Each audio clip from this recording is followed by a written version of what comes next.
Yes, we are live. We are live. We are back once again for the AEW Full Gear post show. Yes, as you can see on the screen, we're going to be going through the matches. You'll be able to see some screen grabs from the matches as well as we talk you through. You even got a little bit of a different post show intro there for you as well. So it's all going on. Be sure to smash a like on the like button. Be sure to subscribe, bottom right hand corner. New subscribers, you will pop up on the screen. Super chats are also open. They'll also pop up on the screen. We'll also get your comments up there as well. Plenty to get into in what was certainly a jam-packed show. There was overall, including the 0-hour pre-show, 11 matches. We're going to go through them. You'll be able to see sort of the general story of the show on the left-hand side of the screen here as we get through it, and the results of the matches, etc. And then we'll go through them bit by bit. I think that the majority of the matches delivered. I think that we had some really good matches on this show overall. I think we had a spectacular Texas Death Match that truly lived up to the name and lived up to the hype. And it was the match I was looking forward to the most that was going into the show. And I think it absolutely delivered, no doubt about that. I think we have a main event picture and a World Championship picture that going into the show, I felt was confused. I felt that it was one of the more poorly built World Championship matches we had seen. And certainly it had been hurt by injuries and it had been hurt by changes and adaptations and stuff like that. But I think we had, and I like a narrative through line, a narrative thread throughout the show. I like that. I like telling a story. But I did feel that this evening, with this MJF main event, with the 0 hour and the angle they did, which I thought wasn't a bad angle. I thought it was a good angle because I thought it convinced people to wonder what was going to happen when it came to the show. So I didn't have an issue with the angle on the 0 hour show. But we had a main event match that was just overbooked. Run-ins, false finishes. It was just unnecessary, and we got the same outcome. For me, I don't necessarily have a massive problem with something being overbooked if it satisfies a certain goal and you have to do it to get to that destination. I don't mind it like that. But what I saw in the main event this evening was being overbooked for the sake of being overbooked and getting to the same destination that I think we all assumed we were going to get to anyway, which was MJF wrestling a match and MJF retaining the AEW World Championship. Did it progress the MJF Adam Cole storyline? You can maybe say a little bit because they were united, but the best way of looking at it is, had they not done the MJF Adam Cole stuff tonight, would we have still been like, oh, what's going on with MJF and Adam Cole? No, it wasn't needed. And if anything, it just sort of solidified for me that MJF was definitely going to win. And for all of the talk about the devil, and this is part of the problem too, is that the issue with the build going into the main event of MJF versus Jay White was, maybe the devil was the more interesting part in all of this, right? The devil is actually what people are really interested in. Who's the devil? Who's the person behind the mask? And we got nothing. We got no clarification. We got no teasers. We didn't even get an appearance. I thought at the very least, when they're celebrating on the ramp, we would have MJF, we would have Adam Cole, and maybe the devil appears on the screen or it cuts in the feed and we cut to black. And then that's something. But we got nothing. And maybe nothing is the biggest hint of them all. I don't know. But we didn't, we progressed one storyline, which is MJF and Adam Cole, but we didn't progress really the devil storyline because that was just still there. So for me, I thought it was overall a good show, because I do think there were some really good matches on this show and some really fun matches. There were also some matches that I didn't think delivered and some matches that I thought were very flat. So it wasn't a perfect show. And again, I look at that main event picture, that World Championship picture, and I still just sort of sit here and scratch my head a little bit and just say it was just kind of confusing. It was just confusing, and I'm not sure what the purpose was, if that makes sense. It felt just being overbooked for the sake of being overbooked. I get sometimes story's the more important thing, and sometimes you have to go in that direction to tell the story that you want to tell. But in certain aspects of it, I just didn't think that they needed to do that. I look at the angle they did throughout the entirety of the show, and I sit here and I go, what did it accomplish? What did it progress? And realistically, nothing that we didn't already have. Had it led to the devil attacking MJF, had it led to something else, and I said, well, that would have progressed that part of the story, but it didn't really do that. So we still come out of this with the same questions that we had going into it. Who's the devil? MJF's got his bout back, but we knew he was going to get his bout back. MJF's now going to face Samoa Joe, which I'm happy about because I think Joe's fantastic. And I think Joe's a far more credible threat than Jay White has ever felt throughout all of this as well. I mean, what does this do for Jay White? I mean, you've got a guy who couldn't beat a one-legged man in an ass-kicking contest. What does that say for him? You got MJF as well, who, I mean, at this moment is the epitome of dumb babyface syndrome. It was just muddled. The main event to me and that narrative through line, and I like a narrative through line in the show, just felt muddled. And I think that's the best way for me to describe it. Now, it's not to put down the entirety of the show, because as I mentioned, there's a lot I really liked on the show, particularly the Texas Death Match I thought was spectacular. But if anything, that's the perfect example of story, of taking your time across multiple pay-per-views, telling a story a couple of months ago of Swerve Strickland just more feeling like that he'd been held down, beats Hangman Adam Page, rubs his nose in it, makes it personal. They elevate physicality and they elevate violence because it was personal, and they put over a younger talent, and coming out of it, they both feel bigger. Swerve Strickland feels like a bigger star because of that match and the booking and the violence and the legitimacy and his look and his presentation. He feels bigger. Hangman Adam Page, whilst he lost the match, he still benefits because he feels like a proper babyface, a fighting babyface. It had to be three people that held him down, and the violence, and he kept getting back up, and it was brutal, and he fought, and that's story. That's good story. But the main event for me just felt muddled, and it's not as if I wasn't curious, because going through the show, if you watch the watch along, I was curious. I was curious when they shot the angle on the 0 Hour show. I was curious when they did the spot with Tony Schiavone on the entrance ramp, and I was curious when Adam Cole came out, because I thought, well, there's only a couple of options here. Either he's not injured, and he is injured, so how are they going to work around this? And then when MJF came out, and you go, well, I know he's not injured legitimately, it's kayfabe. Are we just going to do the match where he's hurt but he still wins? Are we doing John Cena? Is that what we're doing? Like, what are we doing that? So you had, I think the best way of putting it on this show, you had examples of good storytelling with Hangman Adam Page and Swerve Strickland. That to me is storytelling, of an issue that's got more personal. So you can't have a wrestling match. It's got to be violent, and they epitomize violence. You've also got the opening of the show, which again I think was good storytelling, in that Christian Cage is running away from Adam Copeland. That's the story there, is he's got these people to do his bidding and he's running away. Good storytelling there. I like that. But then you've also got elements that don't have storytelling, and that's the main event. I just don't see the reason for it being that overbooked, that muddled. When we got to the same destination that we were always going to get to. We legitimately took a really big scenic route, didn't we, to get there?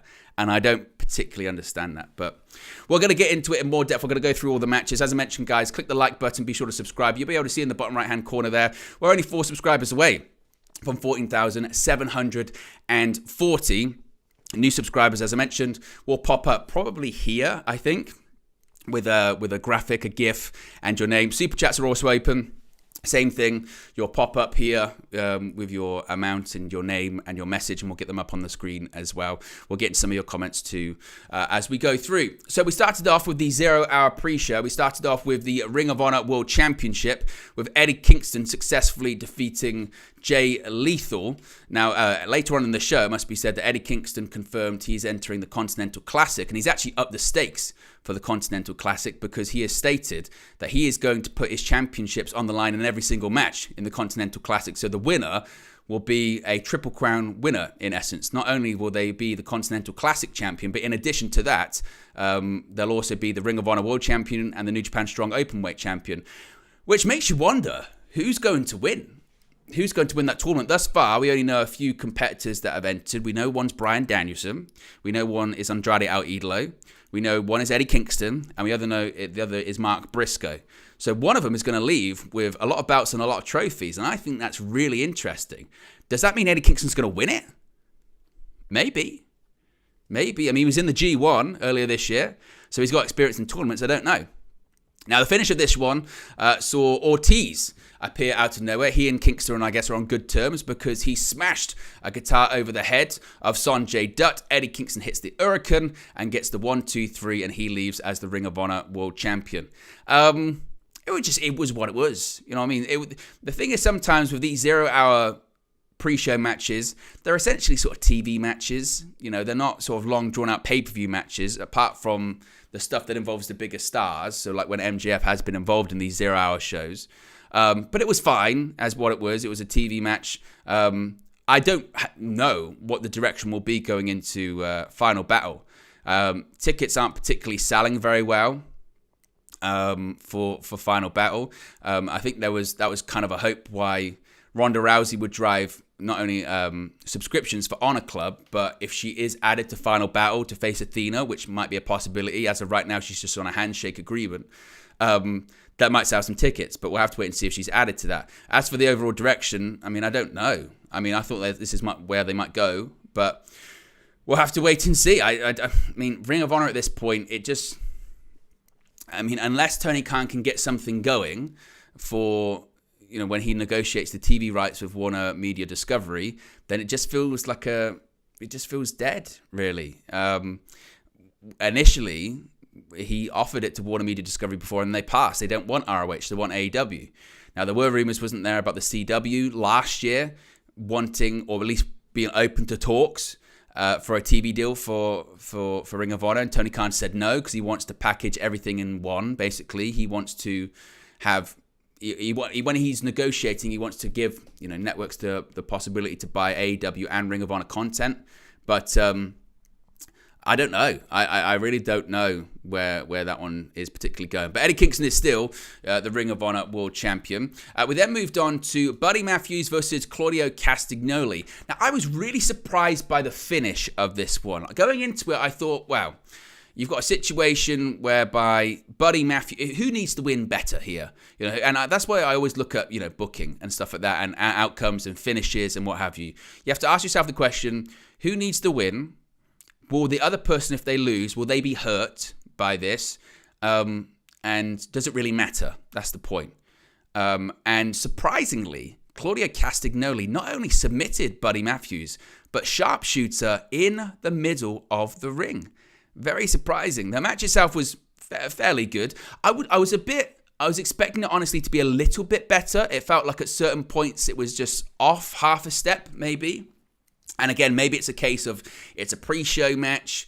They can't do everything, because I do believe in building up a card and building up a show as well. And I do subscribe to that sort of older school philosophy, which is if you're on the pre-show, not so much nowadays with the opening match, because it's kind of changed, where the opening match is actually quite red hot. So you want to actually start the show off hot and then maybe move things around there. The sort of card psychology is a bit different. But particularly for a pre-show, I'm of the mindset of maybe you shouldn't do big stuff, because why do you want to blow the crowd away in the pre-show when you've got, you know, a full show left to do, right? That to me doesn't make a ton of sense. But I thought going into it, well, Buddy Matthews probably needs to win here, right? Because he hasn't had a ton of singles matches in AEW. When he signed with the company, I think a lot of people were excited because they thought they saw his work in WWE and felt that he was underutilized. He was a great cruiserweight champion in WWE. And I think the hope was that, he's going to have these great singles matches. Eventually he's going to face Kenny Omega, and eventually he's going to face, you know, whoever it may be. And they're going to be great. And we've largely seen him in tag teams or trios matches with the House of Black. So once this match was announced yesterday, it was quite exciting. But to see Claudia Castagnoli lock him in the sharpshooter, basically did the big swing, locked him in the sharpshooter. Buddy Matthews crawled, and I thought, he's going to get to the ropes. Claudia pulls him back, submits in the middle of the ring. That's it. After the match, Claudio offers him the handshake, and Buddy Matthews basically says no, hits him in the shoulder, and he walks off. So they're kind of teasing. They did this a few times throughout the evening. They're teasing that the Blackpool Combat Club have got a couple of different feuds going on with a couple of different factions. So they've been definitely teasing that the Blackpool Combat Club are going to be feuding with the House of Black. They did that a few weeks ago, didn't they, on Collision when the House of Black returned. They fought with the Blackpool Combat Club. But also later on in the show, they're clearly teasing that they're going to be feuding with the Best Friends as well. What that's leading to, I mean, Blood and Guts was earlier this year, so I don't know if they're going to have just a second one. They're going to circle back to it, but it does kind of feel like, doesn't it, that we're maybe into like this sort of multiple faction rivalry. So maybe that's part of this too. But I would have had Buddy Matthews win this one, honestly, because I just think Claudio's bulletproof at this point. I think Claudio's just at that stage in his career right now where had he put over Buddy Matthews, would it have really hurt Claudio Castagnoli? Would he have been like, no, what are they doing having Castagnoli lose? I don't think so. So I was a bit surprised by the outcome, but maybe they're moving to more of that. I don't know. Now, this was the big angle, wasn't it? This was the big angle on the 0 Hour show, which was the Ring of Honor World Tag Team Championship match. So, of course, Samoa Joe is MJF's tag team partner. And we had the usual MJF sort of shenanigans in this one. And you had the sort of tension between the two. MJF at one point stopped the Muscle Buster. Samoa Joe stopped the Kangaroo Kick. And then suddenly, to the surprise of many people, myself included, watching this match, we have an appearance by none other than Adam Cole. After weeks of being at home, after not seeing Adam Cole physically on Dynamite since the episode after Grand Slam where he appeared in the ring and he was on the crutches and he was in the boot and he said that his ankle had exploded and he required surgery. We've seen Cole on Dynamite since then, but only in virtual form on these like Zoom calls. So Adam Cole shows up, he arrives on crutches, and to be honest, when his music hit, initially, I thought he was going to walk out, like and prove like, oh, he's actually okay. He's back, and it was sort of worked. And I'm glad that they didn't do that. And that's not actually the case anyway. But I'm glad that they didn't do that because I'd have been that's a waste realistically. So Adam Cole arrives on the crutches, which distracts the Guns long enough for Samoa Joe, locks in the Coquina clutch. And they tap out, so MJF and I guess Adam Cole retain the Ring of Honor Tag Team Championships. And of course, this means that Samoa Joe is going to get that future AEW World Championship opportunity. When that's going to be, they haven't said. The likely destination is either the Winter is Coming edition of AEW Dynamite, or it's going to be at the World's End pay-per-view. I'd probably lean into maybe more the World's End pay-per-view. I do think they'll do some kind of something, though, at the Winter is Coming edition of Dynamite. So they shake hands after the match and that's it. But this is when it gets quite interesting. So after the match, the Guns attack MJF. They attack him with a steel chair a couple of times, 2 shots to the quadricep, to the knee, and then they Pillmanize his ankle. Even though this is when, again, logic in illogical business, professional wrestling. But so they hit him twice on the leg, in the thigh, the knee. So that's the injured part. But then they Pillmanize his ankle, and later on in the show, they really make no reference to the ankle at all. And Adam Cole's obviously standing there, at ringside. He can't do anything about it because he's injured. Samoa Joe, I like this, Samoa Joe, being the consummate heel, is like, I don't give a shit. I did what I was supposed to do. I got my title shot. I'm not helping you. Why would I help you? I'm not your friend. I did what I had to do to get my title opportunity. No problem. So they Pillmanize his leg. They attack over and over again, and MJF is stretched out of the arena. He's in agony. And to be fair, the angle here, the way they shot this was really good. It felt serious. You know, it felt serious. It felt legit. It felt, like let's say legitimate. It's pro wrestling. But, this is, okay, I didn't see this coming. What are they doing here? So MJF is stretched out of the arena. He's loaded into the back of an ambulance. As he loaded into the ambulance, he's shouting at Adam Cole, promise, Adam, don't let them take my title. Adam Cole watches on and says, I promise, I'm not going to let the title. Fade to black, we go into the pay-per-view. Now, again, I'm not going to criticize this angle. Because I think it's smart. I think this angle, to do it like this, was smart and it worked. If you're watching the show for free, on the 0 Hour show, whether it's on social media, YouTube, or whatever, and you're on the fence and you go, am I going to watch this tonight? Do I care that much? Adam Cole's going to win. Adam Cole's not going to win. MJF's going to win. Jay White's not going to win the title. Of course he's not going to win the title. It's not going to happen. But you see this, you go, oh, well, something's got to happen. Is MJF going to work? What's Adam Cole going to do? What are they going to do in the main event? Questions going into a show are good. Cliffhangers are good. That's what gets people to tune in. That's what gets people to watch. That's what gets people to buy. But in hindsight, you do have to have a legitimate outcome to this. You do have to have, okay, if we're going to do this angle, what's the payoff? And why are we doing this? What story are we trying to tell? Like, what story are we trying to get across? Are we just doing it just to get people to buy it? Or are we getting people to buy it and then be pleased that they bought it? Because those are two different things. There's one thing to buy it and then never buy it again and go, well, they lied to me before, I'm not going to do this anymore. Or it's another thing to go, wow, they made me ask a question and I was intrigued, they hooked me, and I'm glad that I bit on that. And that's kind of the difference. So the angle in question here, I didn't have a problem with. I didn't have a problem with how they shot it. I thought it was good. And it was interesting. And I had questions. And as someone that's been watching wrestling for over 20 years, the majority of my lifetime at this point, not knowing where things are going, I think is good. You want to be a viewer. You don't want things to be predictable. The problem is it started off with uncertainty and then got very predictable and fell a bit flat for me. Which it just got, the predictableness was MJF comes back, he's the babyface, he wins eventually, overcomes the odds. Good guys win. Which is like, that's a bit cookie cutter for me, honestly. But as far as the match, I love Samoa Joe. Samoa Joe he's great. Samoa Joe's great. And I mentioned this during the watch along. Think of his journey over the last couple of years. This is a guy that he was injury prone so injury prone in WWE towards the end. Multiple injuries, whether it was his thumb, his concussions. He had a wellness violation as well. He was on commentary for like 18 months. Then he gets released. Comes back, does one match, then he's like a talent scout or works backstage, gets released again, and now he's wrestling, and he's one of the most over characters in AEW right now. And he's not even in his prime anymore. Prime Samoa Joe's TNA or Ring of Honor in sort of 2004, 2005, 2006. That's Samoa Joe. That's nearly 20 years ago. So the fact that he's doing what he's doing now, I think is a credit to him, and I'm a big Samoa Joe fan. So I'm all for that. And again, I didn't mind the angle. I just didn't like the payoff, realistically. We'll get into the actual show in just a second. Be sure to smash a like on the like button, guys. We've still got nearly 100 people watching. We're currently at 20 likes. If we can get to 50 likes, that's 30 likes away.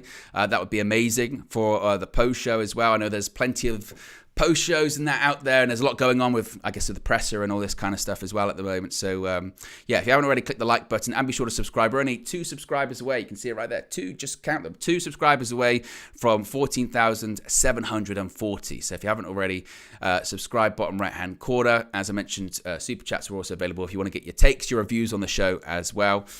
What are people saying in the chat at the moment? Because I can get your comments up on the screen. Mr. Majestic13 says, please do reviews for TNA Wrestling pay-per-view starting in January 2024. Well, I'm definitely going to do a Hard to Kill watch along and a post show in January because it's the relaunch of TNA. We're going to be doing one next weekend as well, obviously Survivor Series.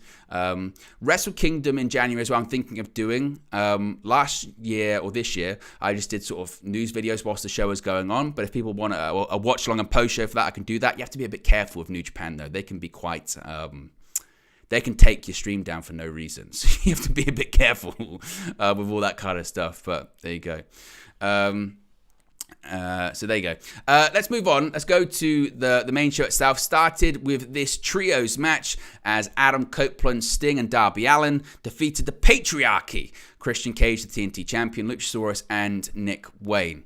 You know what? I thought this match was really fun. I thought it was really fun. I thought it was really fun opener. Crowd were into it because they're into Christian Cage being one of the top heels in AEW right now. I think doing some of the best work of his career. In his heel fatherly role. I thought Christian Cage's entrance was fantastic with the children choir singing his theme song. It's nuances with Christian Cage at the moment, which is so great. I mean, so great. So I really enjoyed that. You had Ric Flair out there, and we'll touch on him in a second. We had a fun intro as well when it came to Edge. I'm going to keep doing this. Apologies. Adam Copeland, Sting, and Darby Allin, which you can see on the screen there, the 3 baseball bats. It's a bit like when CM Punk teamed up with Darby Allin and Sting. Adam Copeland had the face paint, half of his face. He had the Sting face paint. Look, who would have thought at the beginning of 2023 that this is what we'd see on an AEW pay-per-view, right? Who thought we would see a 6-man tag opening of AEW pay-per-view that involved Christian, Edge, Sting with Ric Flair at ringside? Who'd have thought that would even happen? Nobody would have thought that's the case. So I was at several points in the match, I thought, wow, I can't believe that. Now, the majority of the match was basically Darby Allin taking punishment. There was a spot, there was a spot where, you can see it on the screen there, where Luchasaurus chokeslammed Darby Allin over the top rope onto the apron.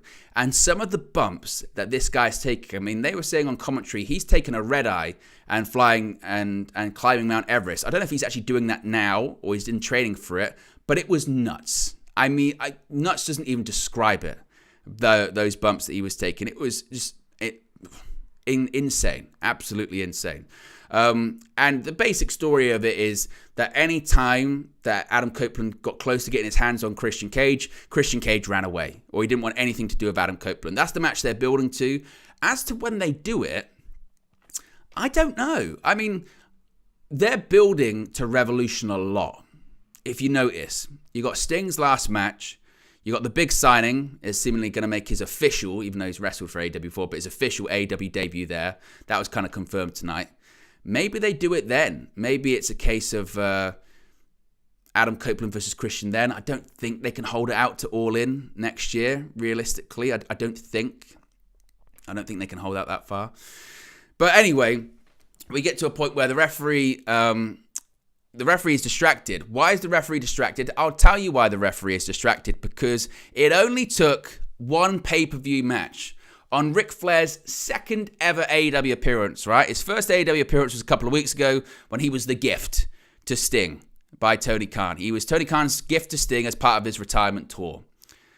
On the very next show, Ric Flair's taking bumps. Ric Flair's taking bumps because on the outside of the ring, Flair confronts Christian. Christian shoves him, and then they start doing punches and chops. And what happens? Ric Flair is low-blowed by Christian. Low-blowed, bang, right into the balls. Flair takes a bump, he goes down. The referee thinks, oh my God, Ric Flair's dead on the outside of the ring. So he's got to rush out and check on him. Whilst the referee's checking on Flair, Christian grabs the TNT Championship belt. He's going to try and hit Adam Copeland. He accidentally hits Luchasaurus. Copeland then chases off Christian. He leaves through the arena. There's a trio of tandem offense on Luchasaurus involving a spear, scorpion death drop, and a coffin drop on Luchasaurus. And Adam Copeland gets the victory. So the good guys win this one. As I mentioned, as an opening match, it was fine. I think it's more of... These are one of those matches, it's not going to be 5 stars. Look who's in it. You've got Sting. You got 3 people in this one. Half of the match is 40 and above. Or close to 50, really. Adam Copeland and Christian, what are they, 49, 50? Sting's in his 60s. So it's not going to be 5 stars. And the younger guys... Darby, Nick Wayne, Luchasaurus, they do most of the heavy lifting in this one. But it's more of a spectacle match, and it's more of just the people involved. And the crowd were into it. And it was a fun start to the show, so I didn't have too much of a problem with that one. We then, after this, got a segment with Tony Schiavone up on the stage, where it was a continuation of the story that had been told earlier on in the 0 Hour show. Tony Schiavone didn't look happy. He was standing next to Bryce Remsburg. He said that MJF is injured, and therefore the match was cancelled. So he brings out Jay White, and he says, so therefore, Jay White is your new AEW World Champ. And then as he's saying that, out comes Adam Cole once again and says, I made a promise to Max. I'll face him in the main event. It's going to be me versus Jay White for the AEW World Championship. MJF's World Championship. And now Jay White's happy with this because he goes, well, great. I'd rather just get handed the belt, but if I'm facing you, I'm going to beat you anyway. So cool, no problem. So even still here, I'm going, well, there's no way they're going to do Adam Cole because clearly Adam Cole's injured. Either he's not injured and they're going, it's a big swerve, or he is injured and they're going in a different direction. So I'm still curious at this point, but I'm weary. Because I'm thinking, what's the payoff? What are they doing here? You've backed yourself into a corner, which is fine to do as long as the way you get out is a good reversal. It's like a pro wrestling hold. You can get yourself in a good hold, but if it's a good reversal, everyone goes, that's brilliant. If it's a bad reversal, they go, what was that? So I was at that point, they're then advertising the main event as Adam Cole versus Jay White. Stay tuned to that one. We got 29 likes, still nearly 90 people watching, so if you haven't already, click the like button as well. Next, we have the AEW International Championship, as Orange Cassidy finally vanquishes the demon that is Jon Moxley. This was a weird one. Let's put it that way. This was a weird one because the story going into this one, particularly the story that they told on Dynamite this week, was that Orange Cassidy basically, I guess, can't hurt Jon Moxley. That was the story, right? That he can't hurt Jon Moxley. Everything he does to Jon Moxley doesn't hurt him, whether it's orange punches and all this kind of stuff. And they just sort of continued this through this match, which was every bit of offense that Orange Cassidy did on Jon Moxley didn't sell. I'm not going to sell it, basically. Jon Moxley was bleeding. You can see it there. A shocker, I know. I think he already had a cut coming into the match. So it basically, I mean, at this point, it's like facing Flair, you know what I mean? Or whoever, whereby it is literally, it's that easy. So Moxley's, the story of this one is Moxley's a madman and Orange Cassidy can't hurt him. So anytime he got any offense in, Orange Cassidy just didn't, Jon Moxley rather just didn't sell it. And then it builds up to the finish, which is 6 orange punches. Basically, bear in mind, he's beaten people with 1. 6 orange punches, and then beach break, and then Orange Cassidy defeats Jon Moxley. Now, the International Championship picture has just been a complete mess, hasn't it? Since Moxley defeated Orange Cassidy at All Out, it's been a total mess. And that's not AEW's fault, in fairness, because they've had injuries. The injury bug has absolutely wrecked that championship. Because I think, logically, the plan would have been for Moxley to beat Orange Cassidy at All Out, go on a run where he faces all of these different people, and then maybe drop the championship back to Cassidy at Full Gear. If this was always the same destination, I'm assuming here, I don't know if that's the case, but maybe the plan was Jon Moxley wins it, there's a crisis of confidence in Orange Cassidy, by the time we get to Full Gear, he wins it back, and there's sort of an arc that's formed there. That would make a bit more sense. But of course that didn't happen because Moxley got injured in the match against Rey Fenix, called an audible. Rey Fenix won it. He wasn't supposed to win it. Rey Fenix was also injured in that match, by the way, as well. And then Moxley was supposed to win it back from Rey Fenix, but Moxley wasn't cleared in time, so they just had to switch it to Orange Cassidy anyway. And then I guess maybe they kind of get to the same destination they wanted to with this Moxley versus Cassidy 2 match. And this time Cassidy beats Moxley.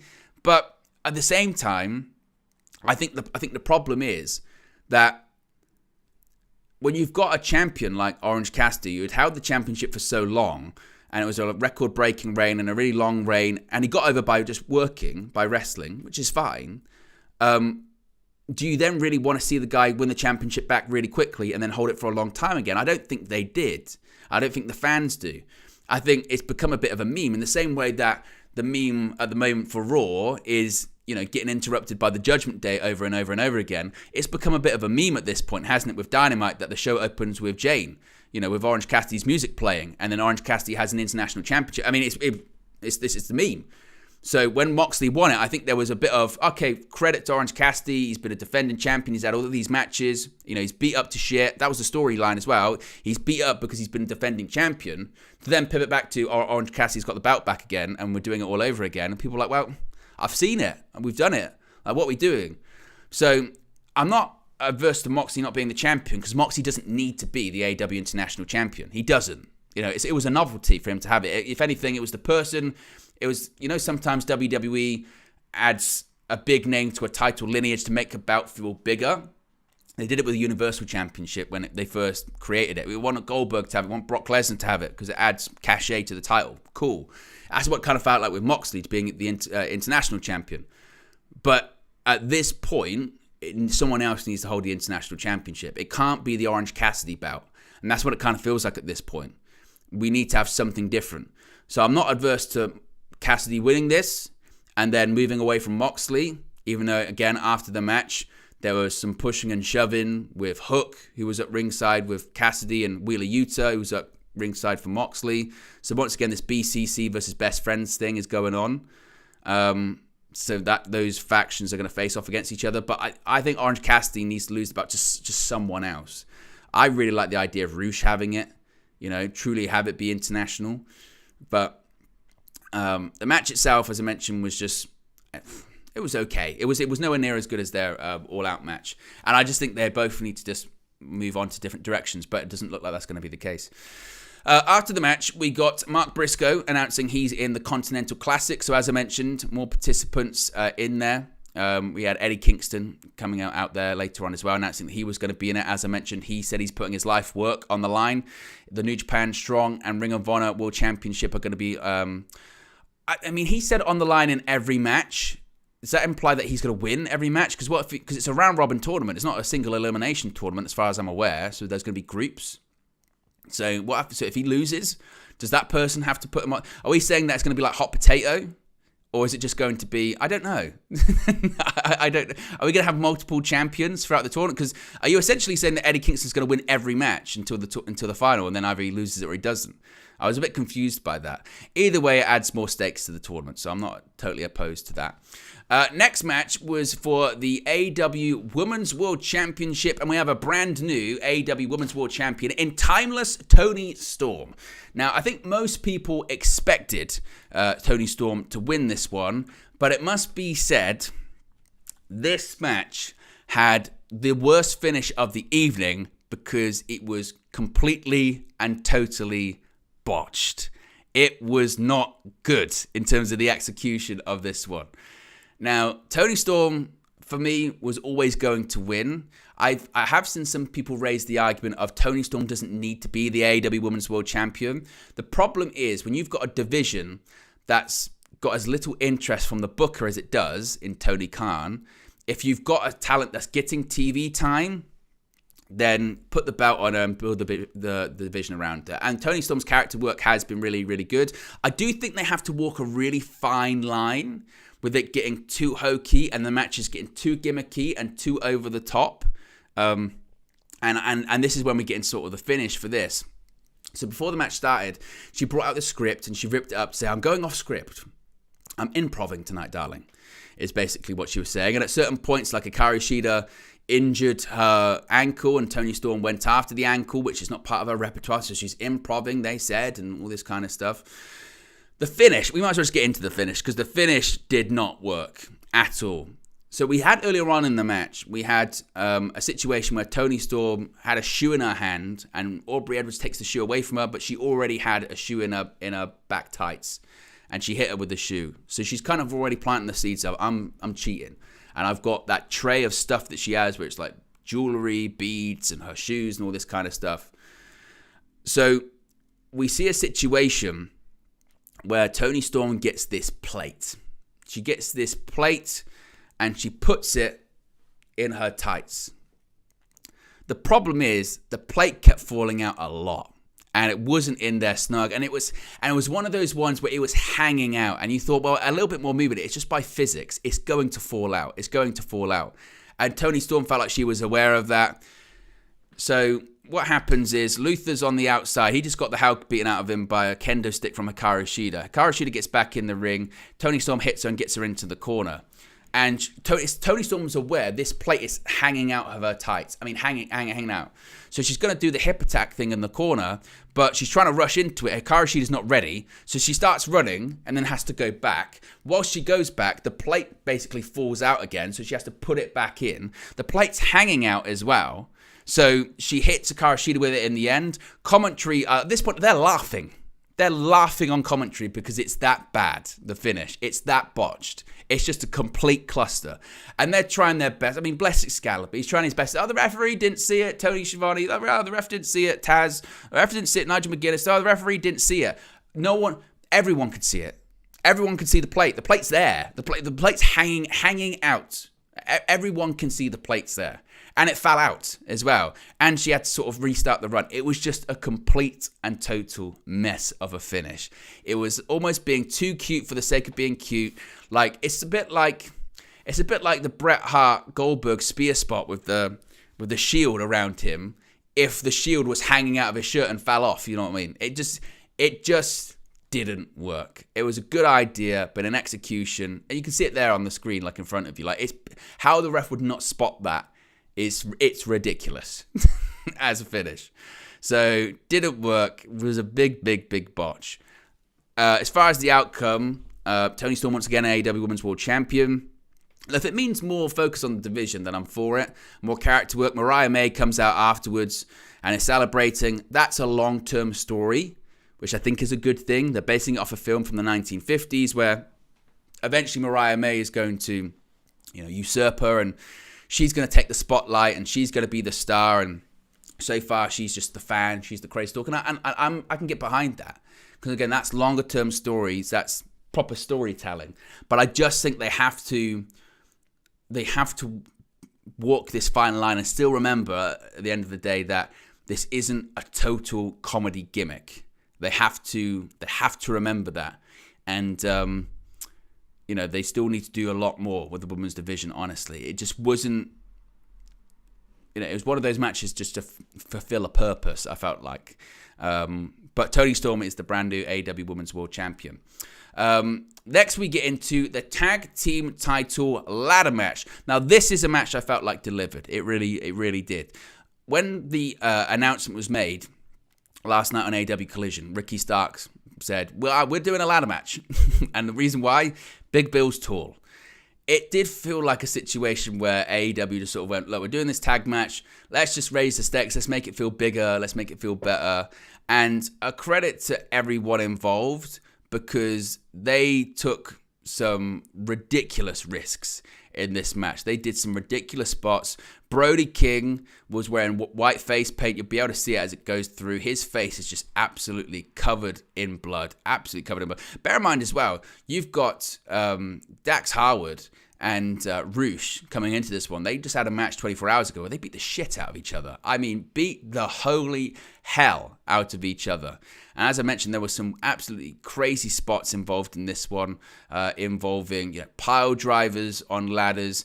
Brody King, as I mentioned, did a version of a pile driver on the ladder. You had Cash Wheeler do a splash, then nearly went through the ladder. It was what you expect a 4-team ladder match to be, which is not a lot of psychology. And I did see people in the chat say this during the watch long, and I kind of pushed back on this when they go, this is everything that's wrong with modern wrestling. This is everything that's wrong with modern wrestling. It's just a spot fest. And I don't think that's a modern wrestling thing. I look at this match, and it wasn't as good, shall we say, as TLC 2 at WrestleMania 17 in 2001, but it's the same blueprint. Ladder matches are spot matches. Multi-team or multi-man ladder matches are spot matches. That is all it is. There's not a lot of psychology. The good ones try and weave psychology in to make the spots work and link together, but they're not psychologically sound. There's not a lot of logic in them. I mean, there's not a lot of logic in the match itself. We're going to have a match, in a wrestling match, but we're climbing something, we have to retrieve it. That's more of a race, less than a wrestling contest, right? So let's not even get into logic in ladder matches, because they're quite illogical when you think about them. And again, multi-man or multi-team ladder matches, these are what they are. They're high-risk spots after high-risk spots. People like them. I liked them. I appreciate the danger. I appreciate the risk. And that's what we got tonight. Now, if it's a one-on-one ladder match over a title, you can absolutely get a lot of psychology in there. You can get a lot of logic in that kind of thing. Use it as a weapon and really center your match around that. But these kind of ones, you have to just take it for what it is. They're spots. It's spots. Ricky Starks and Big Bill retain, which I think is probably the right call. So it looks like at some point we're going to be getting Ricky Starks and Big Bill versus the Golden Jets. Whether or not that happens an upcoming, like Winter is Coming or World's End, the way that AEW have been setting out stuff, I wouldn't be surprised if it happens on an episode of Collision, honestly. Like, probably in a couple of weeks, a main event episode of Collision, realistically. But Big Bill and Ricky Starks retain. But I thought it was a really good match. And again, if these kind of matches are your kind of thing, then I would recommend to watch it. And certainly everyone left with something on them. It was a lot of risk, a lot of high spots. But it was one of the better sort of tag team ladder matches that I'd seen in quite some time. I think sometimes, again, they can turn very clustery. And thinking back, I can't think of many sort of proper botches or anything like that. I felt that the crowd were really into it at this point. The crowd were really, really, really into it. So I'll give them a lot of credit for that. I enjoyed this one. We still got over 80 people watching. We are 14 likes away from 50. So if you haven't already, click the like button. We're 7 subscribers. Imagine we get to this, actually. This would be unbelievable this evening. We are only 7 subscribers away from 14,750. That would be bang on 250 subscribers to go until 15,000. So if you haven't already, please do subscribe. Let's see if we can get that. Let's see if we can get to 14,750. That would be a nice round number to finish off the evening, wouldn't it? So yeah, if you haven't already, please do subscribe. See if we can get to that number. Next was the TBS Championship match, and we had a brand new TBS champion in Julia Hart. Now, this was my prediction going into it. I felt that it was going to be Julia Hart's to win. As far as the match, it was amazing. I mean, you've got an experienced person in Chris Statlander, who I think largely held the match together against two young talents in Sky Blue and Julia Hart that are still fairly green.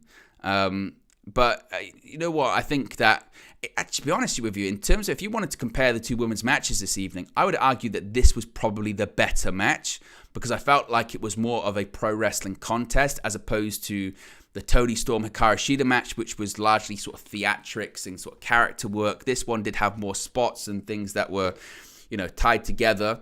Look, as I mentioned, Chris Statlander held the match together with her experience, but I think the reason I think this is the right outcome is, one, Julia Hart has improved immensely. Two, her character is absolutely resonating with the crowd. There's no doubt about it. She's resonating with the crowd. She's getting big reactions from the crowd. And for me, this is what the TBS Championship should be anyway. The TBS Championship for me should be a championship that younger, less developed talents win to elevate them into a world championship level. I mean, it's a mid-card championship for the women's division, right? So in the same way that you won't have, a green person win the AEW World Championship, you give them the TNT Championship or whatever. You get my point. This is what I think this division should be. Chris Statlander, I think, is used the TBS Championship effectively in terms of her perception, because now I perceive Chris Statlander as much higher up in the AEW Women's Division. She's a perfect opponent for Toni Storm, and they can have really good matches. Again, as long as they walk that line properly in terms of comedy and the character and what have you. Whereas the TBS Championship should be used to elevate younger talent, to give them more TV time and more ring time as well. And again, I think Julia Hart's tapped into something with this character. It's not to say that she's the finished product by any stretch of the imagination. I think you saw that in this match. But the finish saw Chris Statlander hitting Saturday Night Fever. Julia Hart breaks up, pins Sky Blue herself. So she kind of sneaks out the victory, essentially, in this one. But I think this was the right move. And we kind of knew that this one was coming a little bit as well, because it had been reported that AEW were very happy with Julia Hart and she was set to get a big push, kind of regardless of the outcome in this one. But now she's definitely getting a big push because she's won the championship. She's the third ever TBS champion. So it'll be interesting to see the direction that they go post Full Gear now with her being the champion. But I think this was the right call. It looks maybe like they might spin off into a feud between Julia Hart and Sky Blue. They were kind of teasing that they were going to be maybe partners and then they weren't partners. I think there's more there that maybe they're trying to tell with that story. But for me, Chris Statlander now, as I mentioned, should go into challenging for the AEW Women's World Championship. I think it should be just one. Look, she didn't get pinned for the title either. It was Sky Blue that got pinned. So I think they go into Statlander challenging for the Women's World Championship, and I think that's the right call. Now we get into the newest AEW signing, and it's Will Ospreay. Will Ospreay is All Elite. Well, kind of. Not totally All Elite, but the rumors were true. It became quite obvious in the last few days that indeed it was going to be Will Ospreay.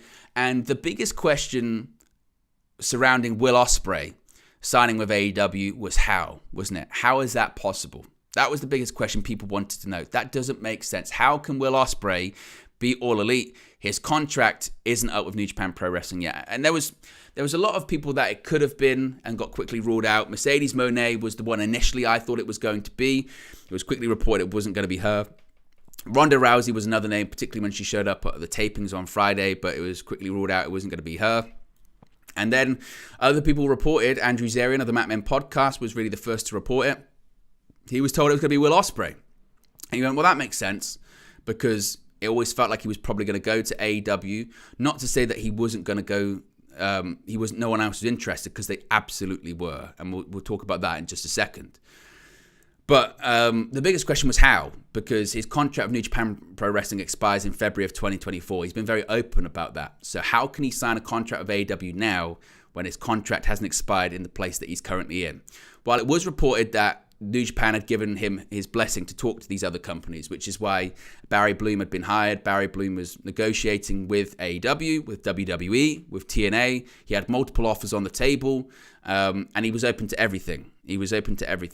Ideally, he doesn't want to relocate to the United States, but for the right offer, the right price, anything's possible.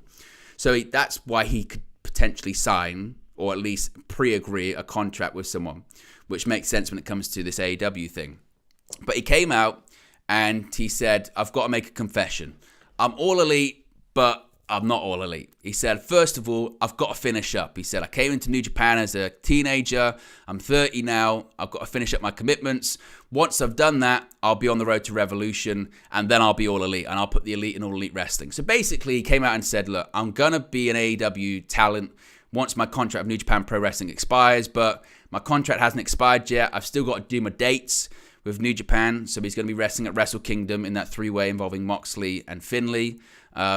And he might do a couple of dates before then anyway. Point being is he's going to finish up with New Japan, but he's going to AEW. So it largely... I think I've seen some weird reactions to this, and I've seen people already, and I don't understand this, trying to put down that this isn't a big signing for AEW. It's a big signing for AEW. Like, Will Ospreay was wanted by every company, and if you say that he wasn't, that's just factually not true. WWE, if they could, would have signed Will Ospreay, no doubt about it. Now, who does Will Ospreay make a bigger impact for, AEW or WWE? Of course he makes a bigger impact for AEW. He's much better and well known in the AEW world than he is for the WWE world. Why? Well, first of all, he's appeared a couple of times on AEW programming. That's one part. But the AEW audience is much more familiar with the New Japan Pro Wrestling audience. They just are. And has Will Ospreay been seen on a big global scale like WWE? No, he hasn't. He hasn't. And for Will Ospreay, if he went to WWE, most of the time he'd probably have to relocate unless he was going to be part of an NXT Europe deal. But that's a lot of unknown, and we don't know what that looks like, realistically. And for someone that was very big about trying to reestablish the UK indie scene, would he be willing to jump into the spiritual successor to something that really hurt the UK indie scene? And that was NXT UK. Would he be willing to do that? So... And he also said he wants to do TNA in 2024. And he can do TNA in 2024 if he signs with AEW, because they'll let him do whatever he wants. If he wants to work whatever dates, he can work whatever dates he wants to, as long as he clears them with AEW. He wouldn't be able to do that in WWE. So this felt like the natural place for him. It's a big signing for AEW because he's one of the top wrestlers in the world. He is. And it just... AEW's in a critical position at the moment as well, because the product's not hot. WWE is just crushing business right now. I mean, when it comes to television ratings, selling out arenas, WWE is always way bigger than AEW, but AEW for a period of time there, when Vince McMahon was in charge of WWE, AEW had that perception of like the cool place to be. Yeah, they might not be as big as WWE, but WWE's you don't want to work for the corporate machine. You want to work for AEW. They're cool. They're new. You know, they're going places. You know, that's the cool place to be. And AEW's lost that over the last year or so, the last 18 months or so.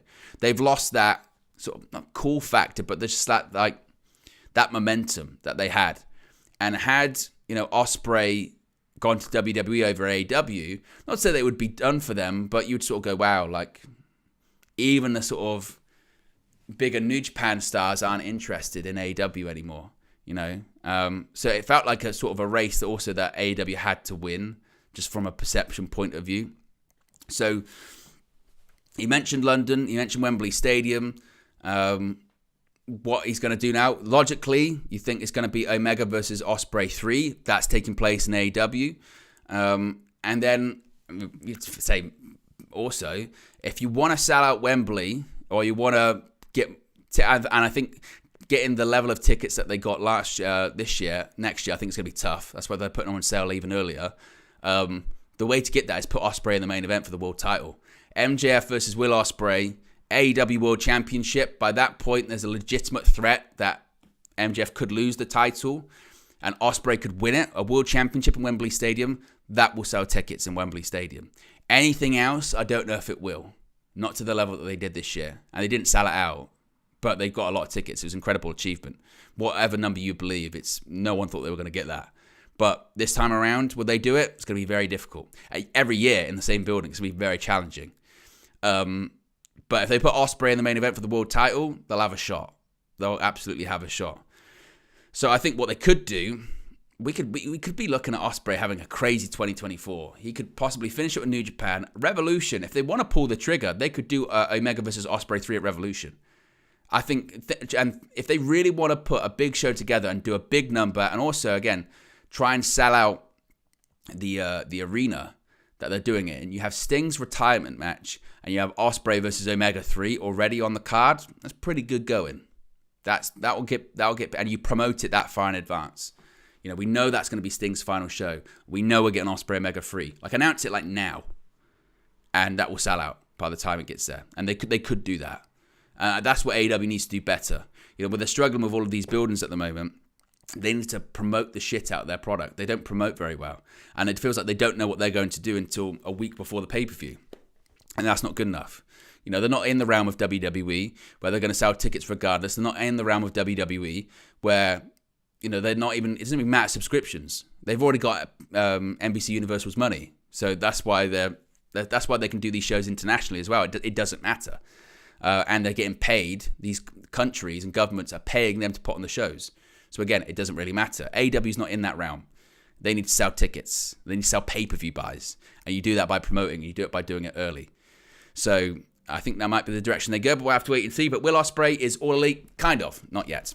Let's move on and have what I thought was the match of the evening, and that is the Texas Death Match between Swerve Strickland and Hangman Adam Page. This was the match I was looking forward to the most coming into the show. Because I thought the build was fantastic. I thought the promos were excellent. I felt that it was an issue that they elevated by making it even more personal. And when you do that, you have to elevate violence. You can't have a wrestling match. It's almost the Randy Orton Triple H principle of WrestleMania 25, isn't it? You can't have someone break into your house and then main event. It's just got to be a wrestling match, no disqualification. If you lose. If you get disqualified, you lose. Remember that they did that at WrestleMania 25, and the match sucked because that's dumb. It's stupid. So they went Texas Death Match. No pinfalls, no submission, anything goes. Only way to win, incapacitate your opponent to a count of 10. And they did everything. They had a cool entrance with Swerve and Prince Nana. Hangman Adam Page didn't even make an entrance. He ran out straight away. He just attacked him. Duct taped this guy's hands together and then proceeded to beat the holy shit out of him. Stapler, I mean, Swerve Strickland did a blade job that Eddie Guerrero at Judgment Day in 2004 would have been proud of. I mean, he did a blade job that John Cena at Judgment Day a year later would have been proud of, that Vince McMahon at Survivor Series 2003 would have been proud of. Any big blade jobs in history you can think of. Ric Flair did a million of them. This was what it was like. And Swerve Strickland, he bladed early and he bled a lot. And one of the most disgusting things I think I've ever seen was literally Hangman Adam Page. He stapled his face, his cheek, and he stapled his child's finger painting to Swerve Strickland's face, right? And then afterwards, Swerve Strickland, his hands are tied and he's on the ground. And he's, dripping, gushing blood. And Hangman Adam Page opens his mouth and drinks it and spits it out like he's Gangrel doing an effing entrance. It's one of the wildest things I've ever seen. And as I mentioned, Swerve Strickland was, oh my God, he was bleeding so much. And that's just like the early stage of the match. You know, eventually Hangman Page gets color and then he gets a cut to the back of his head and then he really gets color. And both guys are gushing. And it had everything you could think of. It had glass, barbed wire board, cinder blocks, everything. I could go through every single spot, but I'd be sitting here for an hour. another hour going through it. It was incredible. And they also protected Hangman Page in the finish as well. Brian Cage came out. Hangman Page eventually dealt with him. Prince Nana takes a heck of a bump, takes a dead eye through the table, and eventually Swerve Strickland hits a cinder block on the back of Hangman Page's head. He then hangs the Hangman, similar to what Hangman did to Moxley at Revolution earlier this year in another Texas Death Match, and he wins. And even in the win, Hangman's kind of getting to his feet and then goes down. But it's the right call. And I mentioned going into this that for me, I felt that maybe Hangman would win, but I wanted Swerve to win. Because the way that I looked at it is that Hangman Page doesn't lose anything if he loses this. Swerve Strickland, his whole point at the beginning of this feud was, I should be where you are. I'm held down. I'm just as good as you. I'm better than you. I should be the first ever black AEW World Champion, and I don't know if I will be, but I should be. And he beat him at Wrestle Dream in his hometown, and he continued to make things personal because Hangman had cost him a match. So because of that, he said, "I'm going to make it even more personal. This is my house," and entered the house. And what does Hangman Page lose by losing this match? Oh, he entered the guy's home and all this kind of stuff. Oh, he still beat the shit out of him. And he look at all the stuff that happened in the match to Hangman Page. And the interference. It was 3-on-1 at points. He smashed a cinder block. He choked him out. And he still nearly got back to his feet. So no one's coming out of this match going, oh, Hangman Page is a massive wuss. He didn't defend his family's honor. He stuck the finger painting. He stapled the finger painting to the guy's face. He made him gush with blood. But ultimately, if you're going to build someone up, if you're going to tell a story and you're going to make someone feel like a main event level talent, Hangman Page, he could go and main event a pay-per-view tomorrow for AEW and he'd be believable. And he did feels like in this feud, he sort of found his groove back as the babyface because after losing the World Championship in 2022 to Punk, he just did next to nothing for like a year and felt really, really irrelevant and just felt, again, like probably the best word, irrelevant. And it's through this feud that you've actually gone right. He looks like he's found that fire back a little bit. But for Swerve, through this feud, I look at him now and go, that guy can legitimately be a world champion or at the very least a main eventer. At the very, very least. And I hope he gets that with MJF. Or I hope at some point he does get that world championship. I think physically he's developed. You look at Swerve Strickland 18 months ago to now, he's filled out a lot. He's put on a lot of size. His presentation, his facials, his selling, his promo skills, everything's just improving significantly. And I think AEW has to realize, looking at him, this guy can be a success story for us. For all of the talk about signings that AEW do and they don't do anything with and they fail with, which has been a lot, by the way, that can be a success story of someone that was released by WWE, came to AEW and got better and developed and was successful. And tonight was the right outcome. And I was glad to see Swerve Strickland win because, again, I think it was the right move by AEW. Then we get to our penultimate match of the evening, which is the Young Bucks versus the Golden Jets. Now, of course, the stipulation going into this one was that if the Golden Jets lose, they have to disband or never team together again. If they win, they get the Young Bucks Tag Team Championship opportunity. And you know what? For a match that felt like it was going to have a really high ceiling, and by the way, we've got 100 people watching. We're 7 likes away from 50. We're just 2. Count them. You can see it on the bottom right-hand corner there. Just 2. 2 subscribers away from 14,750. There would be just 250 away from 15,000. So if you haven't already, please do subscribe. You could be one of the final 2 people to get to 14,750. But for a match that, you would have thought, well, 3/4 of this have so much history and chemistry together, it's going to really deliver. I felt this was really flat. Really, really flat. And for a match also that took place in the Young Bucks' hometown, I felt a lot of it, the crowd really didn't care that much. One, it's difficult because they had to follow the match of the evening, which was the Texas Death Match, and you're overcoming that level of violence. Nothing's just going to live up to it, realistically. But just with the silence, it was a lot of silence. The timing was off in quite a few spots. And I was sitting there, and I was mentioning this during the show, you sort of wondered to yourself, did the crowd really care about this story? Because I don't feel like they do. At one point, Aubrey Edwards did the 2 count and was about to do a 3, and you could tell someone didn't make their cue in time, so you had to pull the count a bit. It just didn't feel like it really worked, and people didn't really care that much. and it gives them some credit. When we got to the end of the match, the crowd were a bit more invested, but not to the level I think that they thought they were going to get. So there was a low blow to Jericho by Nick Jackson, and then Omega came in and was like, "Oh, what's going on there?" And low blow by Matt to Omega as well. Then we had the BTE trigger. Jericho kicked out, but then Jericho responds with a low blow. Eventually, Omega hit a V-trigger on the Bucks. Omega was hit by his own finisher, the One-Winged Angel by Matt Jackson.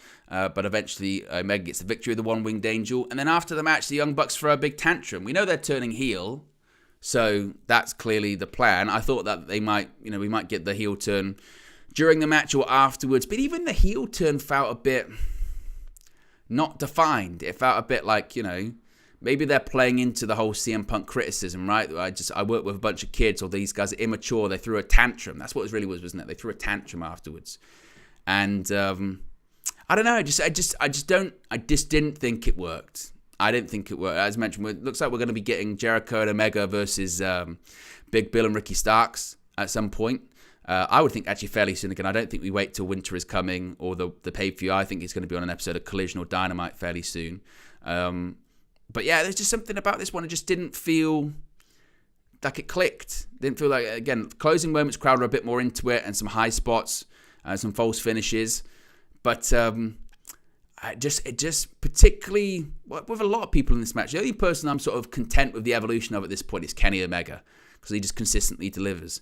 But I look at Chris Jericho, and I wonder what his character is at the moment.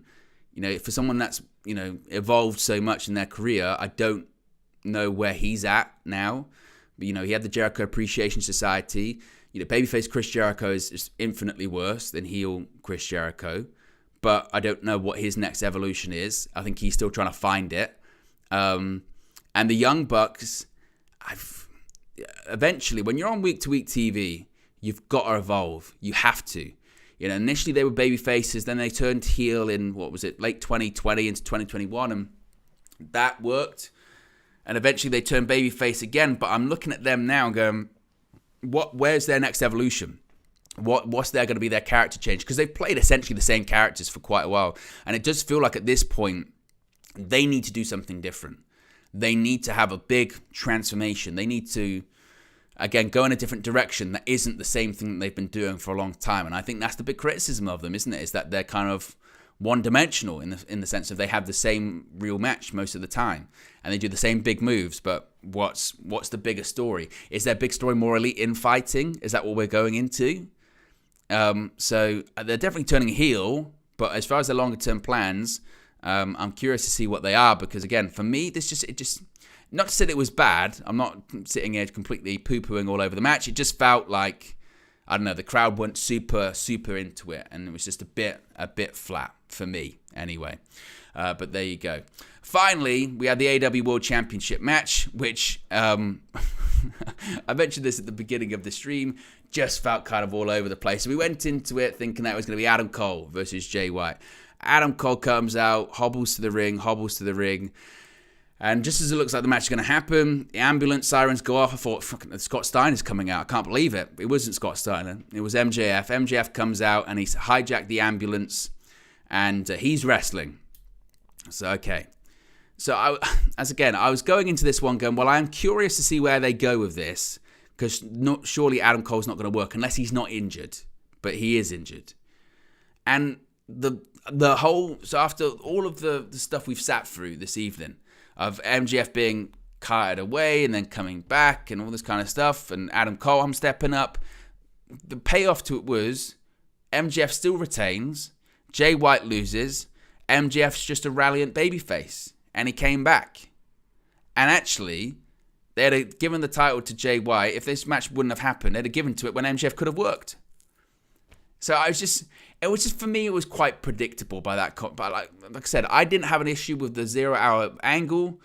But if that's your payoff for it, really, and you're not developing the devil stuff, then what are we doing tonight?